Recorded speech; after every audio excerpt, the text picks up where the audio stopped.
weaknesses of the subject. So I hope all of you have an engaging and enriching session ahead, so which will be fruitful and beneficial for your future ventures. So let's please start with the session.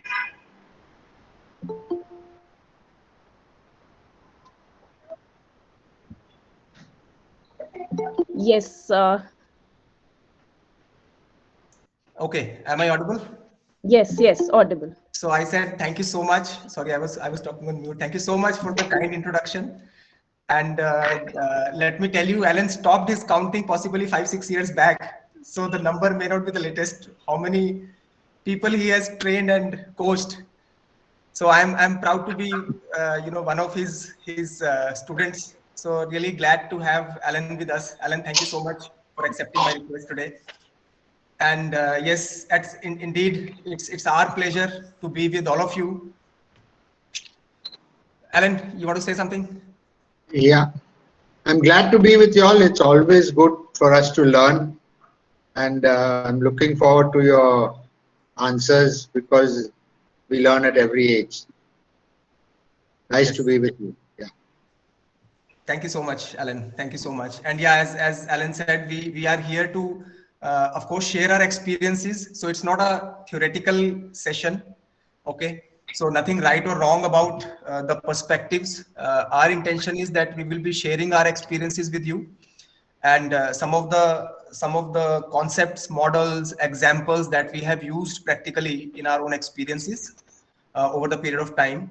And please feel free to to relate to it, or you agree, you don't agree. Of course, we'll have a Q&A session as well at the end, but in between also, if you want to raise your hand, please do that, and during the conversation we'll come back to you in case we can take questions in between as well, but otherwise we'll have enough time to cover the questions, right?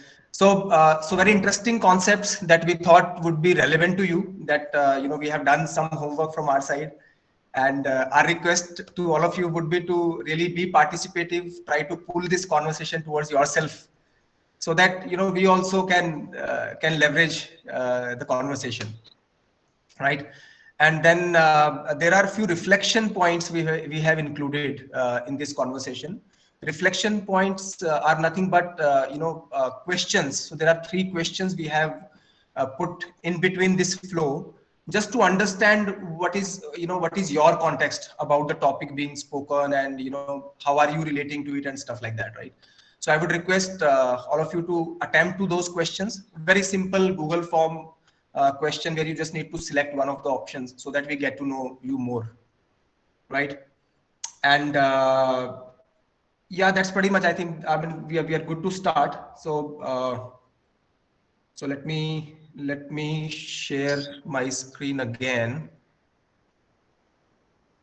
Okay, so this topic is really very close to our hearts. Myself and Alan, we keep debating about different dimensions of entrepreneurship and innovation, which really goes hand in hand. And I'm sure you can relate to these faces. At least the first row, I'm sure everybody can relate to. Very seasoned entrepreneurs, and took up some or the other challenge in their life, running large businesses. So that's like the real experts of entrepreneurship. And the second row, you see few faces, may not be that prominent, and of course some of you might be aware of these people as well.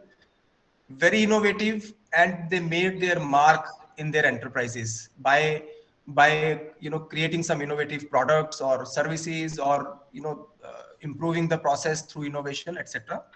And I would encourage that you explore these people, and look at internet and see what exactly these guys have done. And specifically the first row also, how did they come to business, and what the kind of innovation they brought in that time, and now consistently how they are bringing innovation to the industry and to the businesses, is something really remarkable that these guys have done, right? So to start with, I just want to ask this question: what is your career aspiration? So I'm going to put this link on the chat, and I would request all of you to just give a quick attempt. We'll take a minute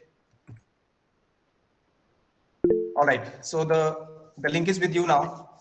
And I would request faculty also to please attempt whatever is appropriate for you, putting yourself into the shoes of the audience. So this question is primarily to know what is your career aspiration, just to get the understanding of the mix of the audience. We thought it would be relevant to know. And while you are attempting, let me also see if I'm getting responses.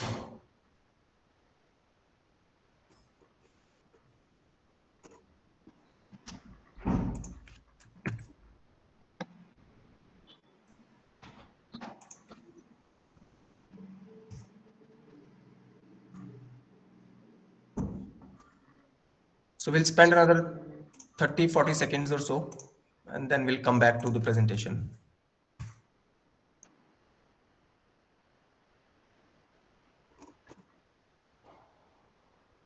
Anyways, I think I'll have to log in through my other account.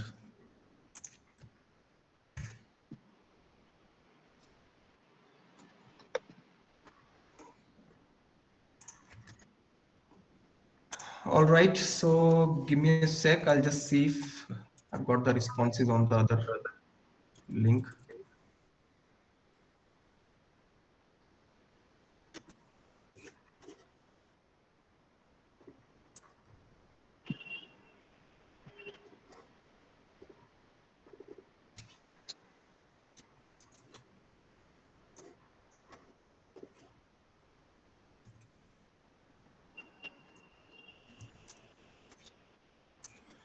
Okay, all right. So some bit of challenge at my end. Maybe anyway, I'll come back to this question. The idea is basically, I'm hoping the way things are shaping up in the industry and in the Indian economy, the interest in entrepreneurship is increasing quite a bit, right? The environment is quite conducive. The government is promoting a lot of entrepreneurship, and policies are getting relaxed. So a good time to consider, of course, entrepreneurship as a career option, but also intrapreneurship, where you play as an entrepreneurship within the organization when you are playing a job, when you are doing a job in your organization.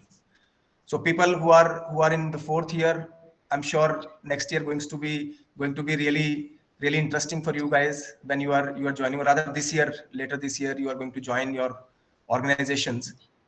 So we kept that in mind and tried to relate to people who are planning to start your own venture and people who are getting into the job. What is it really that is going to make a difference to your career when you get into this kind of environment? So that's about entrepreneurship. I'm going to cover entrepreneurship in detail, and then innovation, of course, is part of entrepreneurship, but to some extent I'll touch upon, but I'll request Alan to go deeper into innovation as a theme as well. Okay, so some interesting stats we thought would be relevant to you. People who are aspiring to be entrepreneur, this is how things look at the currently in the industry. So there are certain sectors which are growing prominently. You see the first chart on the left, healthcare. Almost $41 billion of investment has been done in healthcare, followed by transportation and financial services. So these sectors are very fast growing, and so if you plan to venture in these, I'm sure there will be a lot of people who will have interest in partnering with you, investing in your startup, etc. Countries wise, USA of course leads, but India is number 2. And as I said, policies that are coming up and the kind of talent pool that we have in the country, I'm sure as a country we are going to make a major mark on the world economy. So that way, ample opportunities for all of us to play in entrepreneurship world. Industries with most promising startup tech, autonomous transportation is seeing a lot of interest. Life sciences, possibly going back to healthcare, digital health, and clean tech. Now, clean tech is about sustainability, how organizations are impacting the environment, and are we coming up with solutions and technologies which are impacting our environment. So this is going to be a very major theme in next few years. In corporate world, everybody is now talking about environment, sustainability, governance, and social, right? So these are a few major keywords. Global distribution of unicorns. I think we have seen quite a few Indian companies who have got $1 billion valuation. So those are called unicorn, and I'm sure still a lot to come the way things are shaping up. Now, people who are interested to be entrepreneur, there are certain challenges you should consider before you get into this, and we'll get into the details of these aspects as well. Competition. Your idea may be really good. Please do research on your competition, because 19% of the entrepreneur says that top challenge is competition, followed by the cash flow. People run out of cash after 2 years, 3 years, and a lot of startups get closed in 5 to 7 years. So make sure you have a long-term plan. And then taxes. Of course, one is to be aware of the liabilities and the taxes, and secondly, taking the taxes into consideration of your financials. And top 5 reasons of the failures. No market need. The first one, we love our ideas, guys.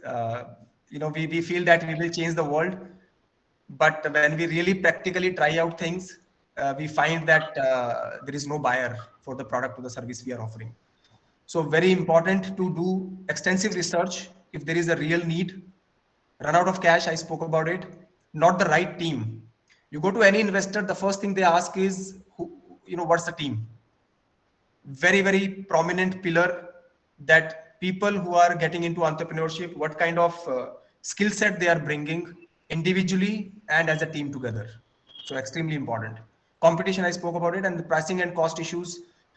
Typically, being a competitive environment, any idea, any sector you take, there is a lot of competition, and that's why your pricing and costing, etc., need to be taken care of.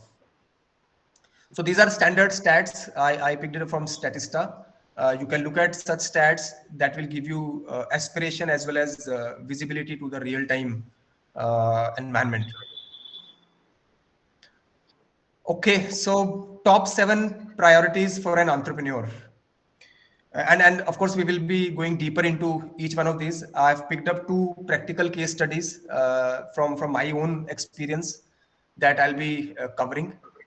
But the first and the foremost here is finding solution for customer problems.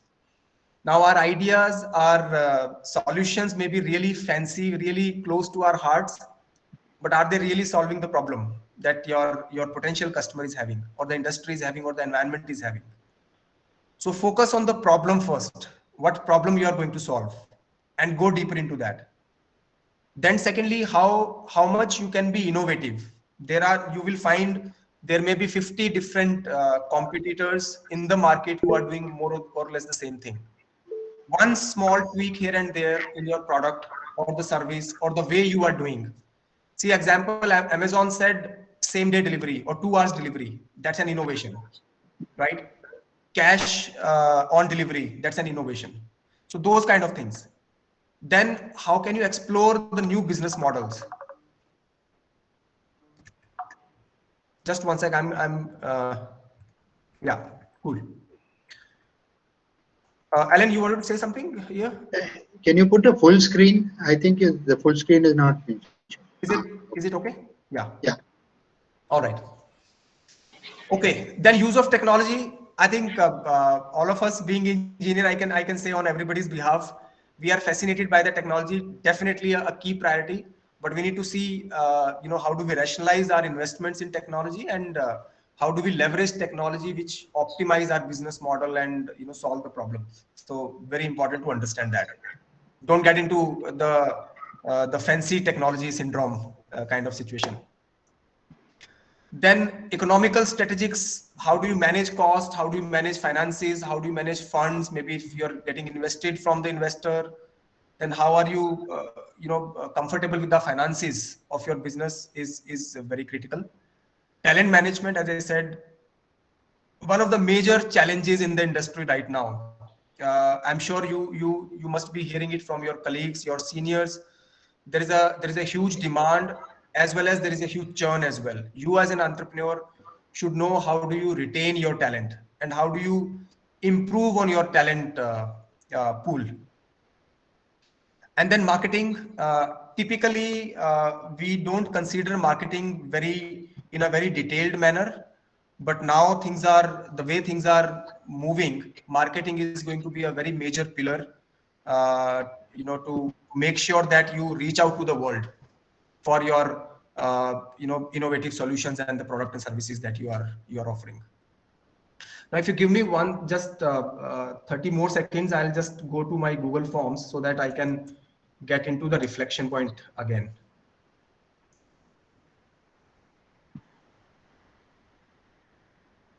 Okay, maybe I'll just cover that.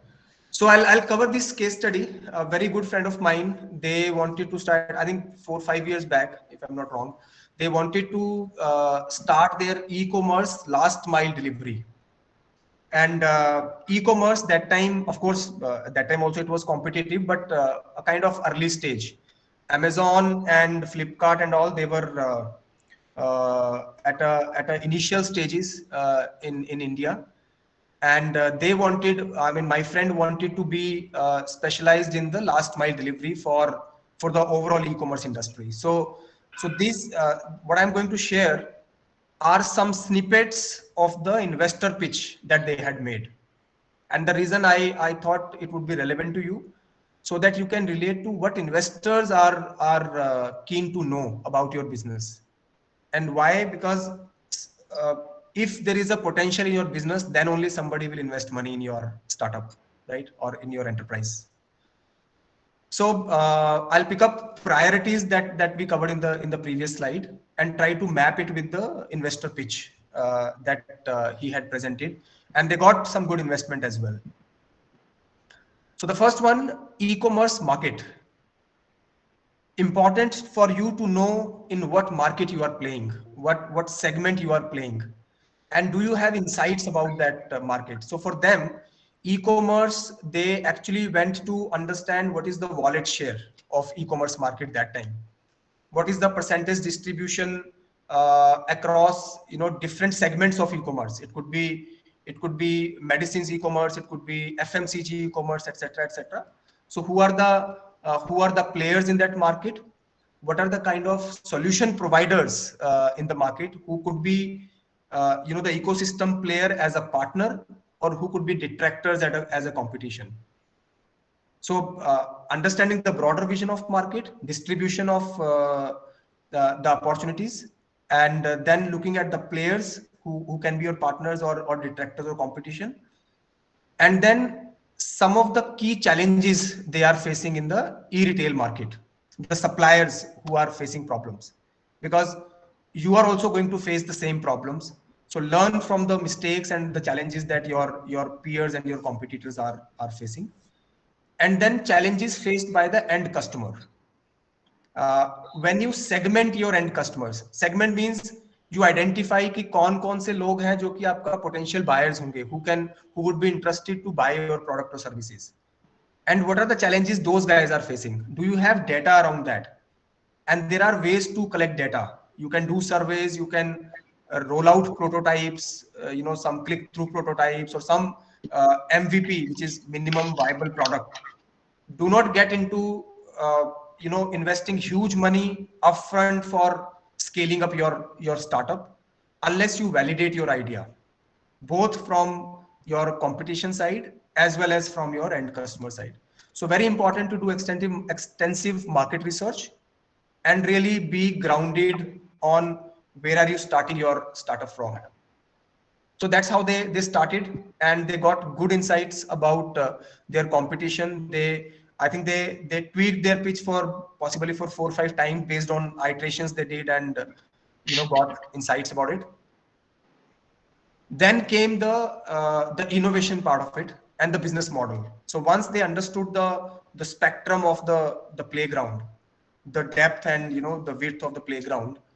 Then they came up with how can we be more innovative? What are our unique selling points? What are our innovation points that we can highlight and we can actually bring them, right? So that time, same day delivery was still not that popular. They said we will come up with the next day delivery, and you will be able to track your shipment real time. And I'm talking about the last mile delivery, by the way. When the shipment lands in your local city, from there to your delivery address, are you able to track it real time? So you see that Uber or any other app these days, you can track the delivery boy on the map. That time it was not that popular.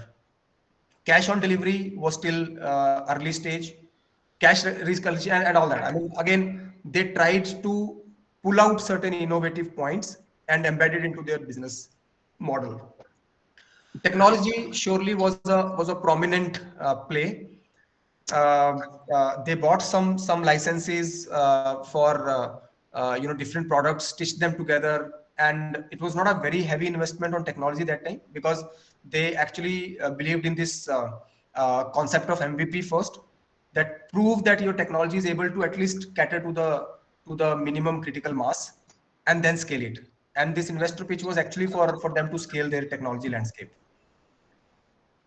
The third one was pricing strategy. How can they be more competitive with respect to the competition? And they evolved certain cashbacks and stuff like that. That was also very new that time. It was not very popular. And then lastly, the marketing part of it, the media coverage. They partnered with few agencies who could give them the slots in the magazines. They leveraged social media quite a bit and ran campaigns, measure the effectiveness. They hired one digital. So digital marketing these days is a very easy bit. You don't need to spend too much of money, and it can give you a lot of insights about how your typical campaign or overall business and your digital channels are performing, right? And I'm sure these days all of us are fully aware of world of Google Analytics and stuff like that.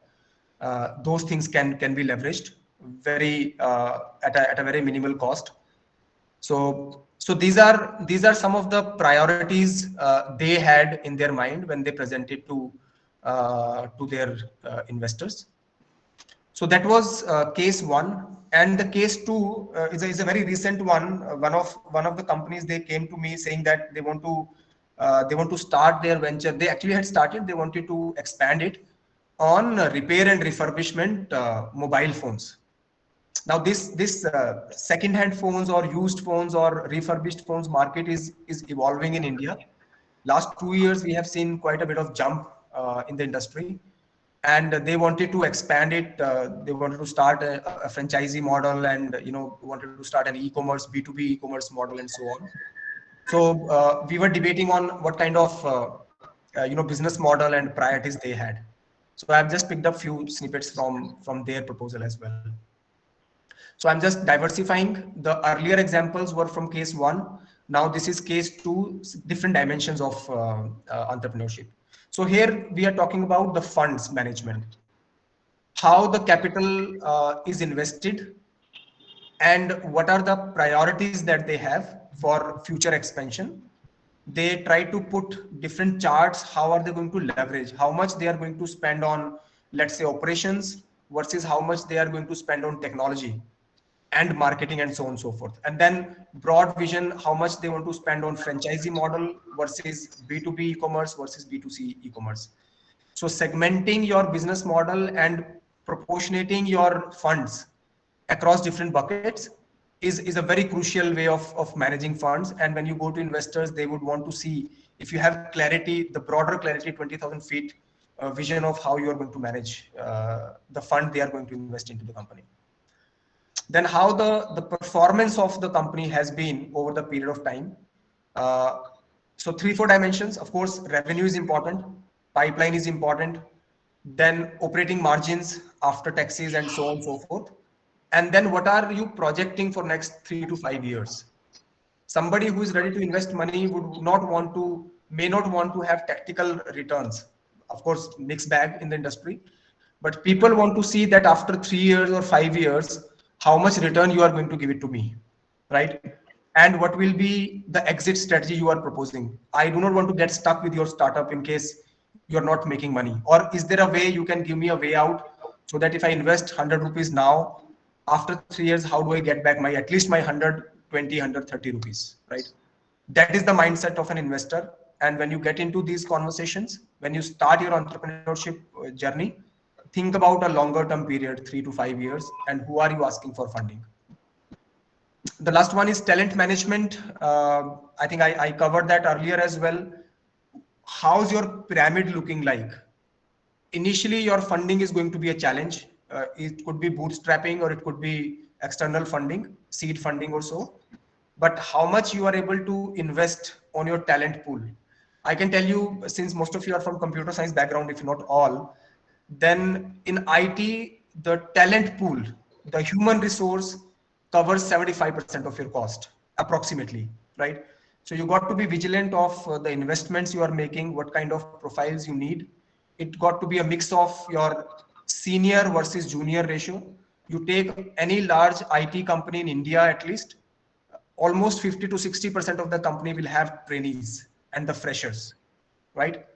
And then goes up in the hierarchy, in the pyramid.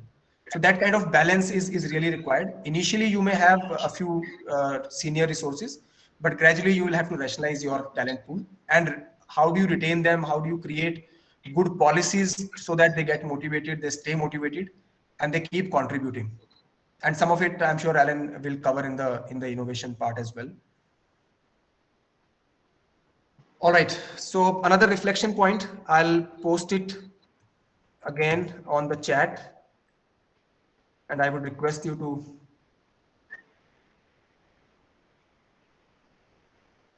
just attempt it.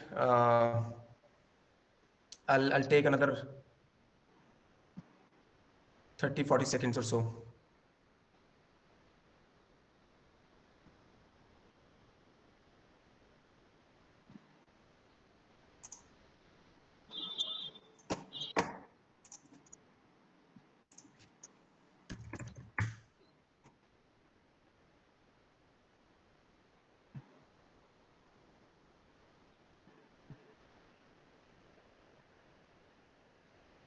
I'm just logging into my account to see if I can see your responses.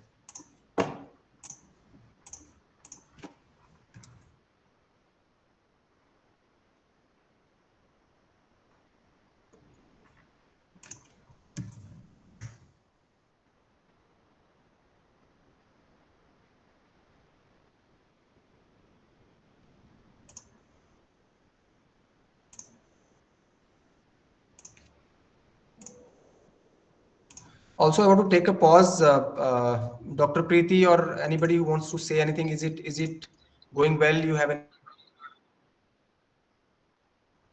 Yes, yes, sir. It is going perfectly fine.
Sorry, I'm back. Some issue at my end.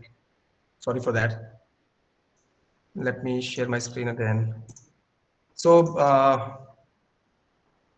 I was actually wanted to know, Dr. Preeti or anybody, is it going well? You have any thoughts, comments before we move on? Mr. Sanjeev, it is going fine, perfectly fine. Sure, sure, sure, sure. All right. Yeah. So Alan, maybe we can move to innovation now. I'll just pull out the results in the meantime, if you are okay with that. Yeah, that's not a problem. Yeah.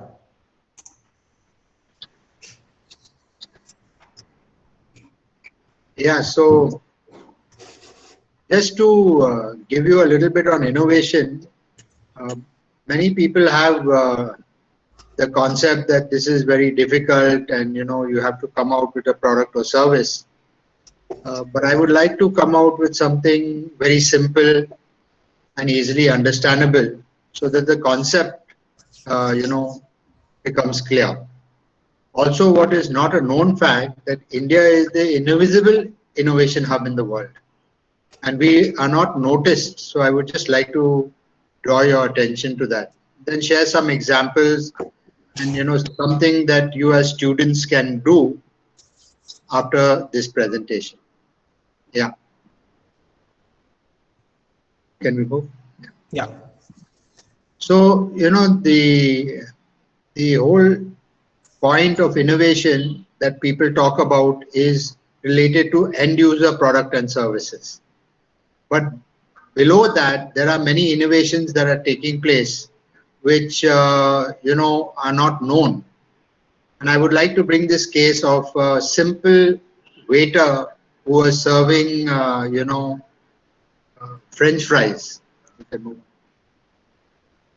tell you, this waiter was serving French fries in a restaurant, and he found that the quantity being served was in excess, and the customers were not very happy. They felt guilty for leaving behind some French fries.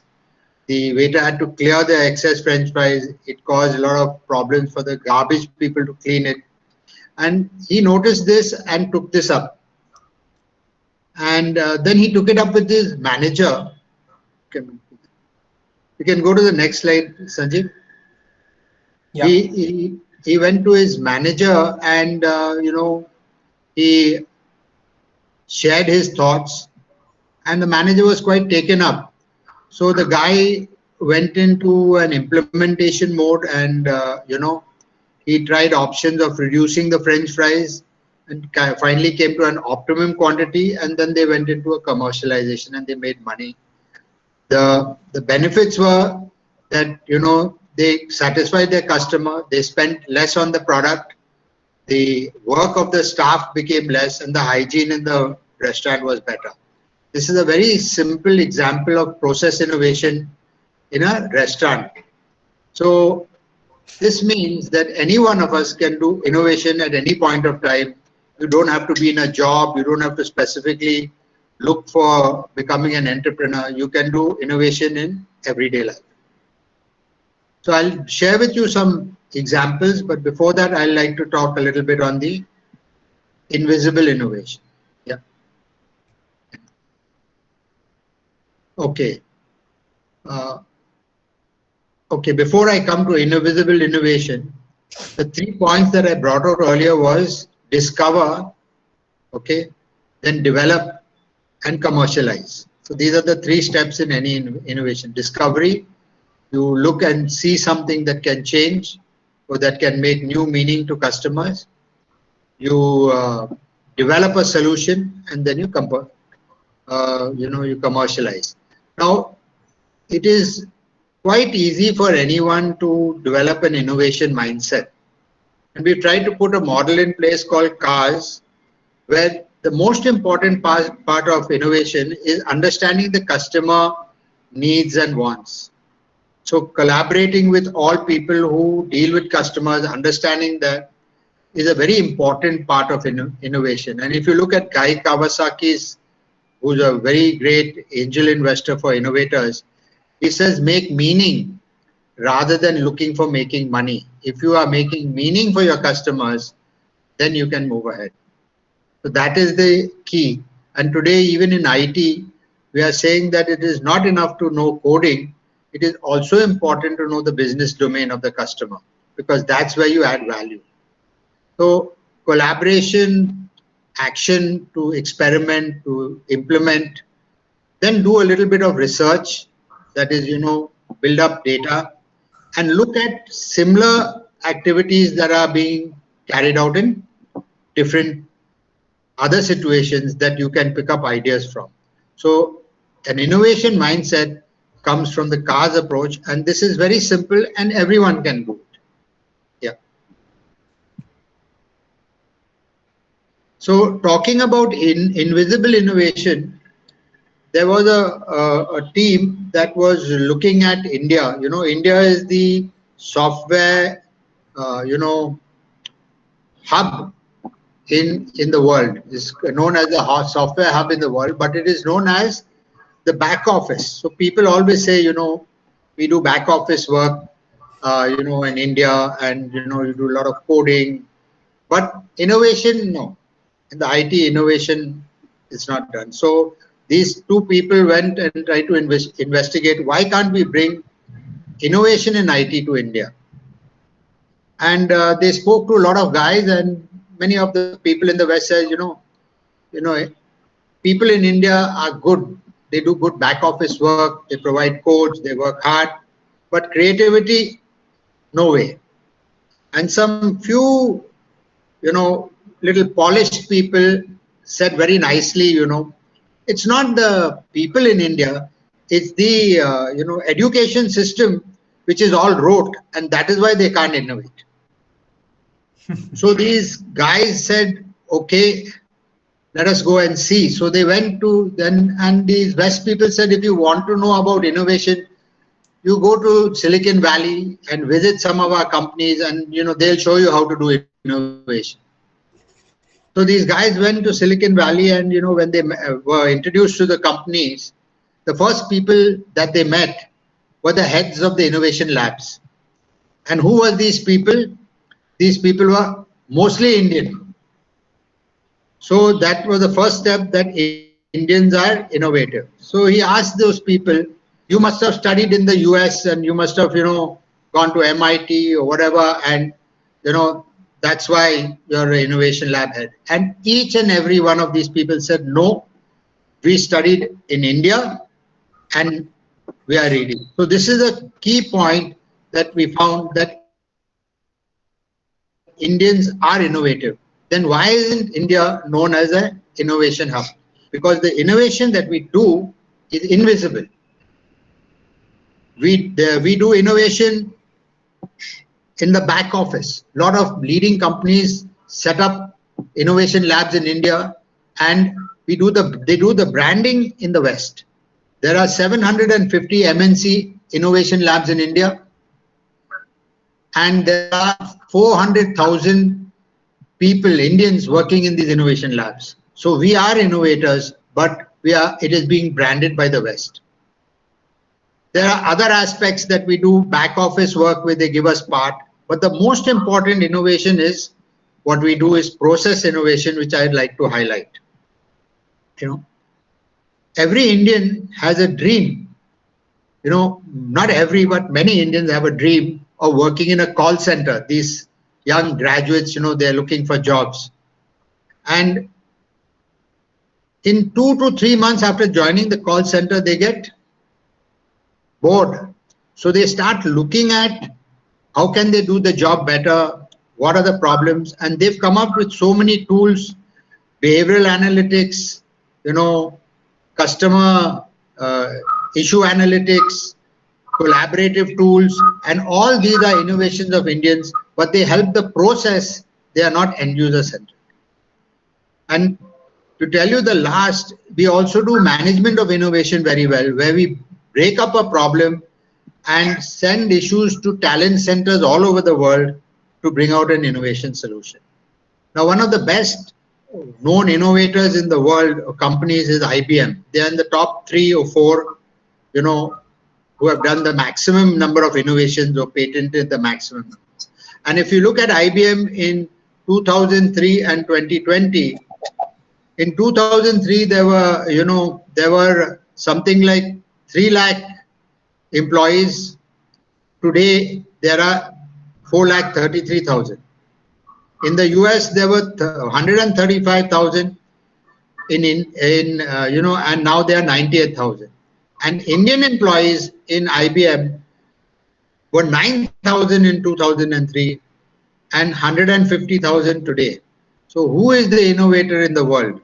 This is the question we need to ask ourselves. Very true. Very true. Yeah. So these are the tools that came up from the call center: collaboration tool, decision support tools, agent training tools, customer service analysis. Today it is, call centers have become such that before the call center agent picks up the phone, he more or less knows what the problem is going to be presented and part of the solution. This is what India has brought to the call center world.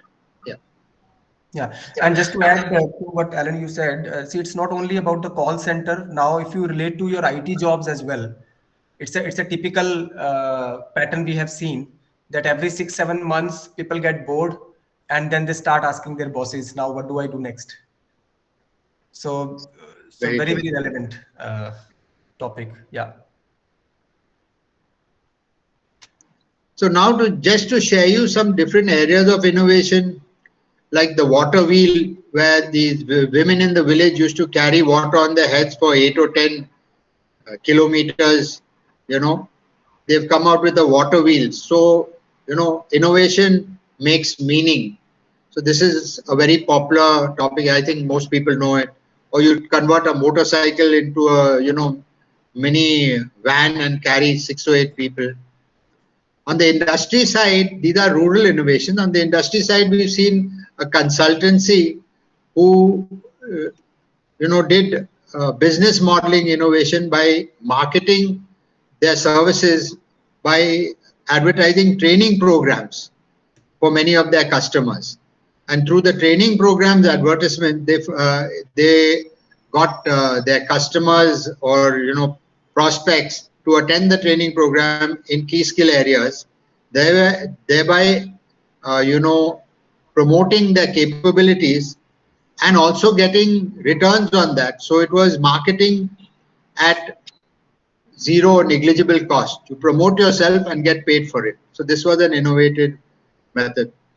Then we found, a fresh graduate, who joined a company, and he found that, for 20 years, this company was producing batch sizes. It was production centric. So the larger the batch size, the more the economics of production, the setting times and all reduced.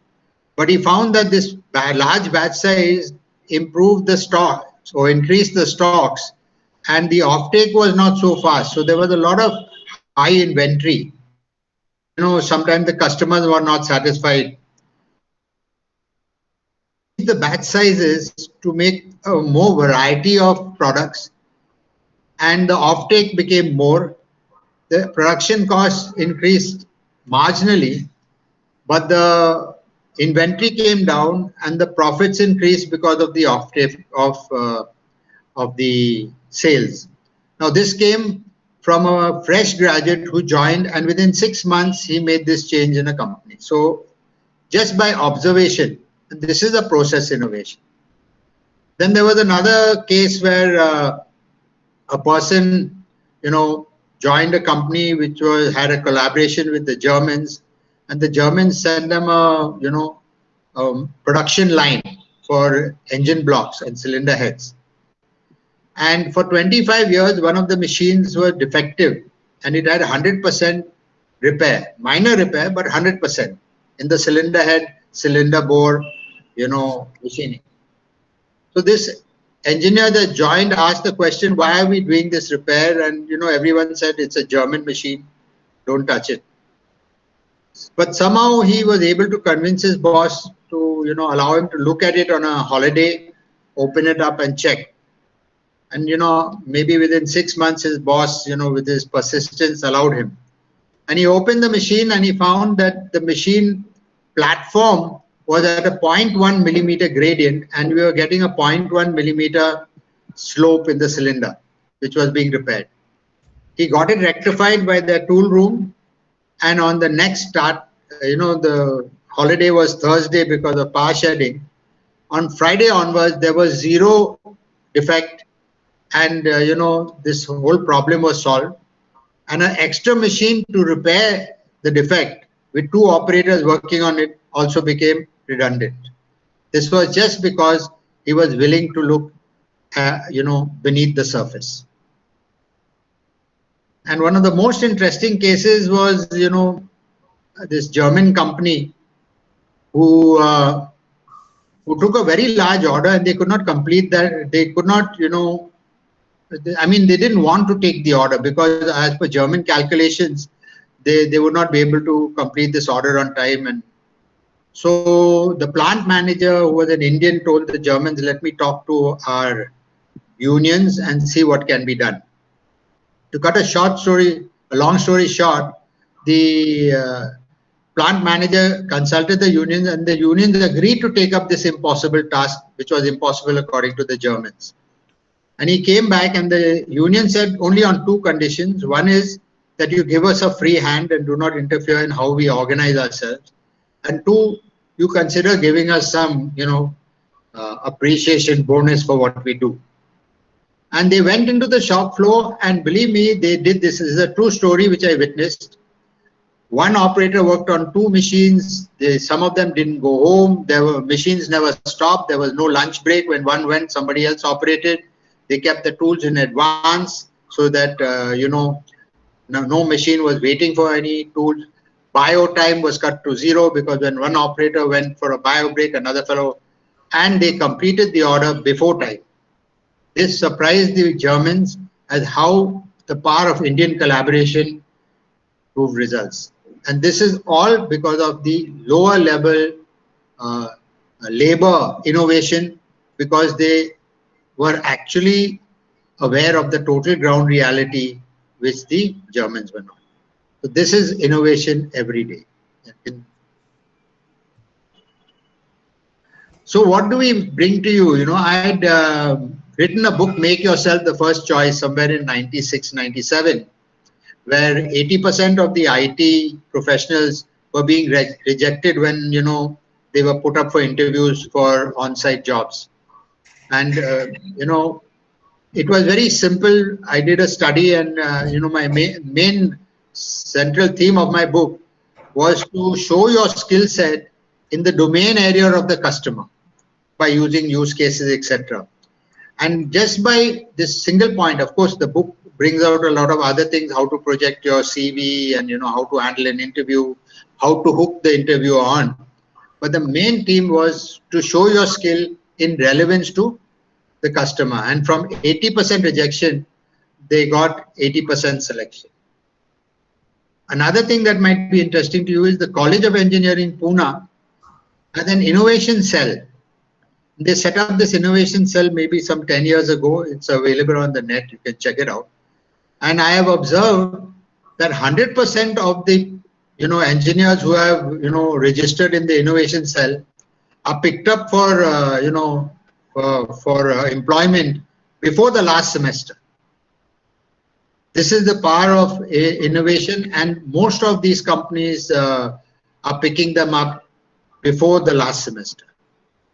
The last point is the what we say is the power of the alumni and how colleges and universities use their students to provide internships to get better understanding of the jobs and prepare them, to get jobs more easily, to get a higher percentage of employment. So if you study some models that are being used, you can find that, the colleges with very strong alumni activity are those that get higher percentage of, employment. I think this is what I'd like to share with you. Yeah, and I'm sure UIT must also be having these practices, very powerful practices to have innovation cell dedicatedly and leveraging the alumni network. Some of you who are, aspirant to get deeper into this, I think should be able to leverage these resources. All right, so time for reflection. Let me just post it again on the chat and request you to give a quick feedback on the question being asked.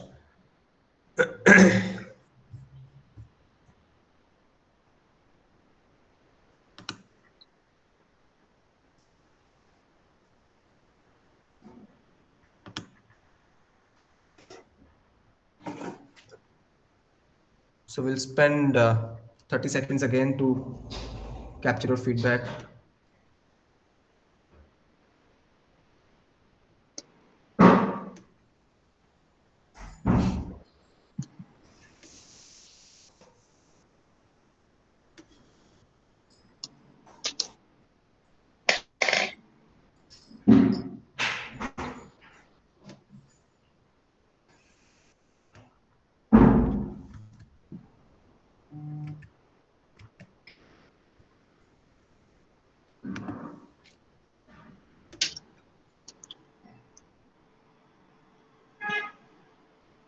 All right. So before I summarize, let me just tell you the statistics as well. So when we started the session, uh, almost half of you said, 48% said you want to be an entrepreneur, which is definitely an encouraging number that shows our interest in entrepreneurship. And 22% are keen to get into a good job.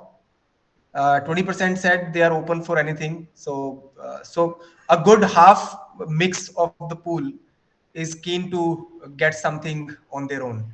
So that's a good number.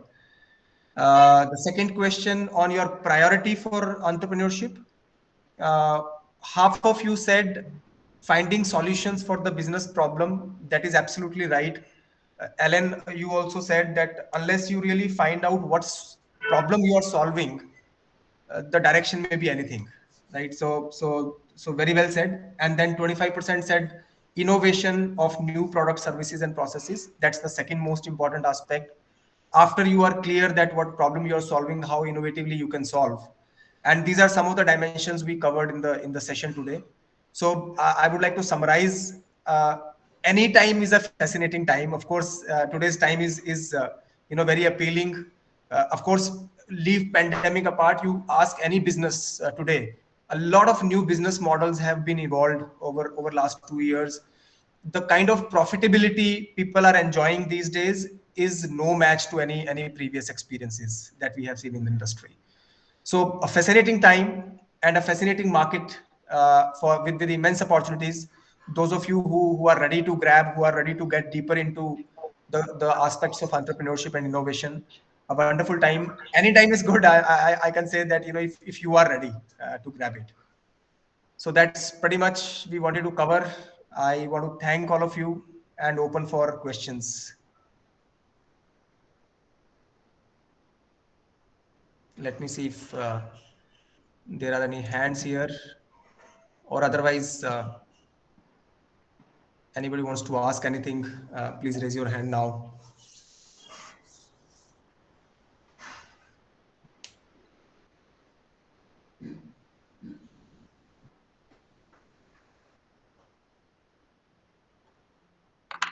Okay. I insist all the students, I request all the students also, please, if you have any doubt or any questions about your entrepreneurship future or any other questions, you can please ask them. It's a good opportunity to be clear about your goals.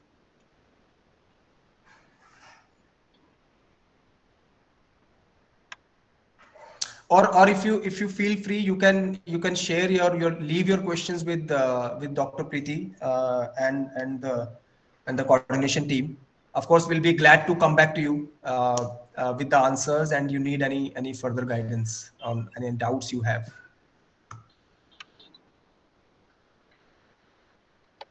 Yes, Suryakant.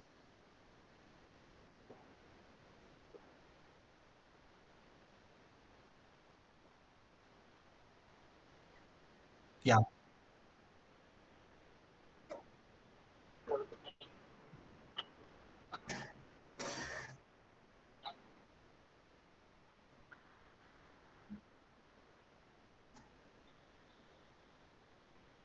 Right.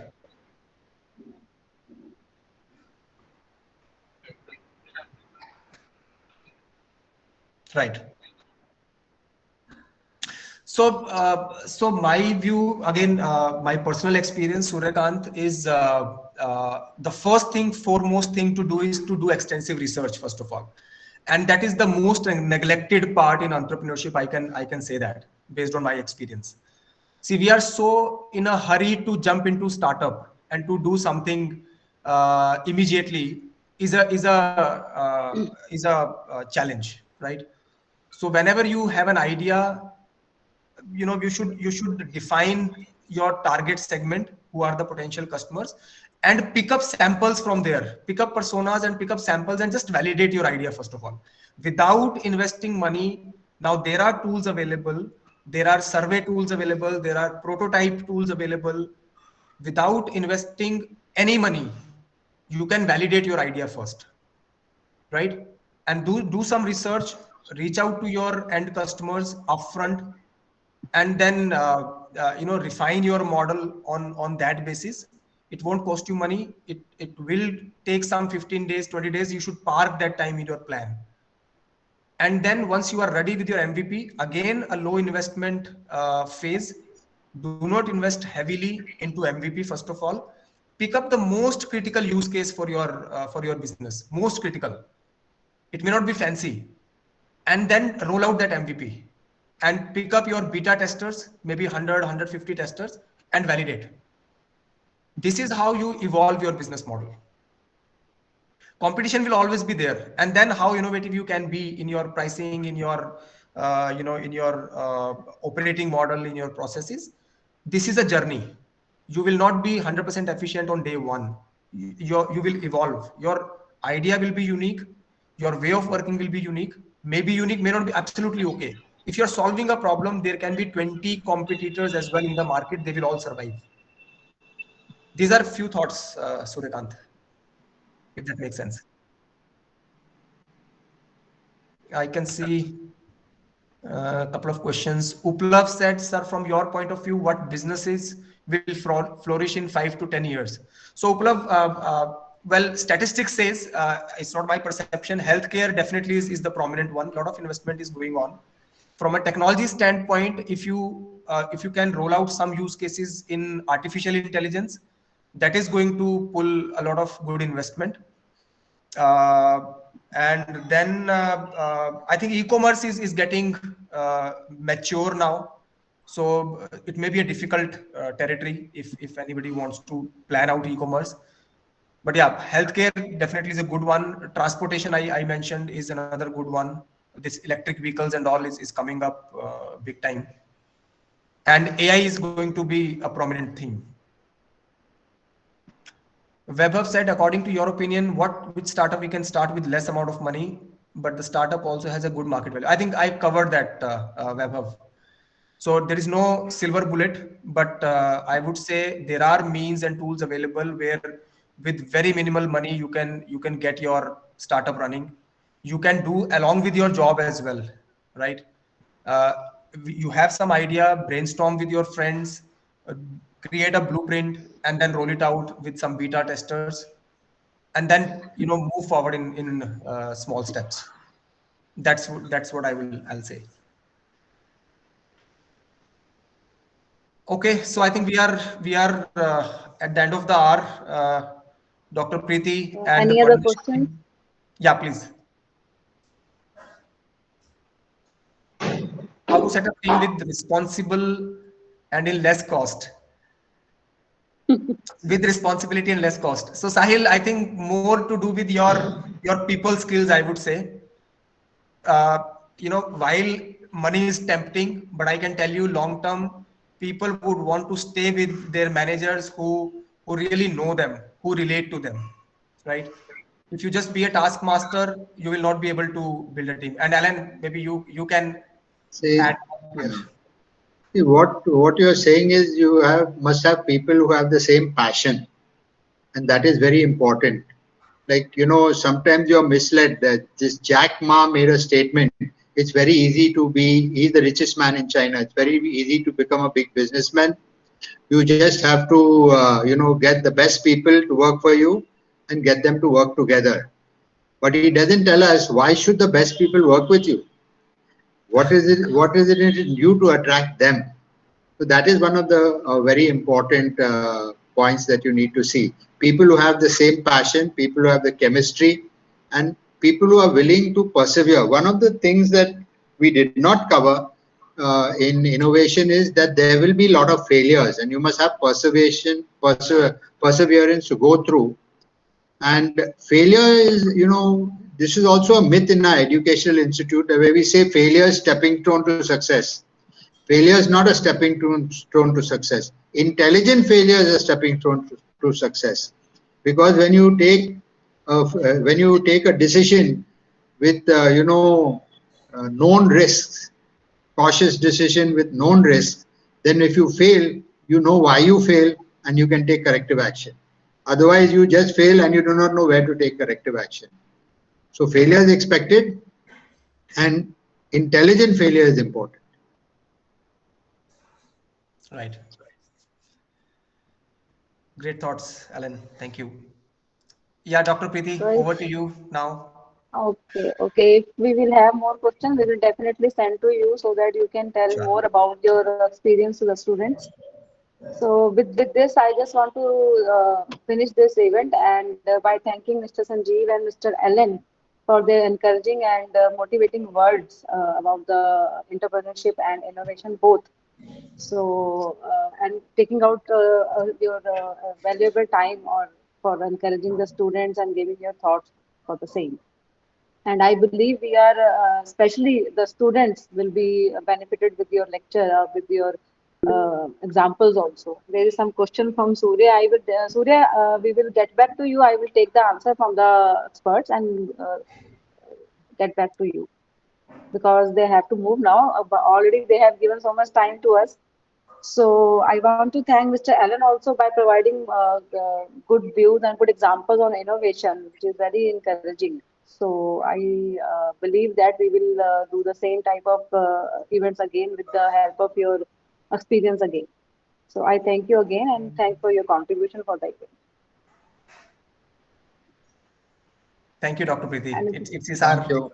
pleasure to be with all of you. thank you, sir. Thank you. And Thank you thank you, both. Alan. Thank you. Bye. Thank you. Thanks. Bye-bye. Okay, bye bye. Thank you, sir. Have a good day. Thank you, Ravneet. You Bye. too. You too. Bye. Thank you.